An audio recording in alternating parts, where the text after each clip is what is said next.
இந்த டாக் குட்டி பாருங்களேன், இந்த தாத்தா மடியில் தூங்கின்னு இருக்கு. இந்த தாத்தா எடுத்து தூரம் வைக்கிறாங்களா, அது பாருங்க கத்திட்டு மறுபடியும் வந்து தூங்கிடுது பாருங்க. So cute. என்ன இந்த அண்ணா பாருங்களேன், இந்த டாகை கூப்பிட்டுன்னு நைட்டில் அதுவும் ஒரு ரைடு போகிறதா, அது பாருங்களேன், பார்க்குறது எவ்வளோ க்யூட்டாக பார்க்கு, அது உக்காந்து போகிறது பாரு. So cute. இந்த டாக்காக இங்கே என்ன சாப்பிடுன்னு இது பாருங்கள், இதுக்காக டெய்லி வாடா செல்லம் இந்தடா சாப்பிடுன்னு வந்து ஊட்டி விடுறது இந்த அண்ணாவோட மனசு. ரொம்ப நன்றி அண்ணா.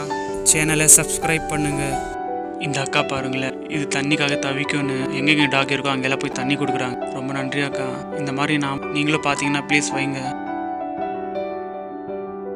இந்த டாக் மனுஷங்க மேலே அன்பு வச்சுருக்குது பாருங்களேன். என்ன அன்புப்பா, உண்மையில என்ன சொல்கிறதுன்னு எப்படி பார்த்துக்கிறாங்க பாருங்களேன். இந்த டாகை மனுஷங்களை காமிச்ச மாதிரி அன்பும் இந்த டாக் மேலே காட்டுறாங்க இவங்க எல்லாம். இந்த டாகும் பாருங்களேன், தன்னோட ஓனர்னு என்ன அன்பு கொடுக்குது, எப்படி இருக்குது பாருங்கள். அது இந்த மாதிரி அன்பு தனி அன்பு தான் இது உண்மையில.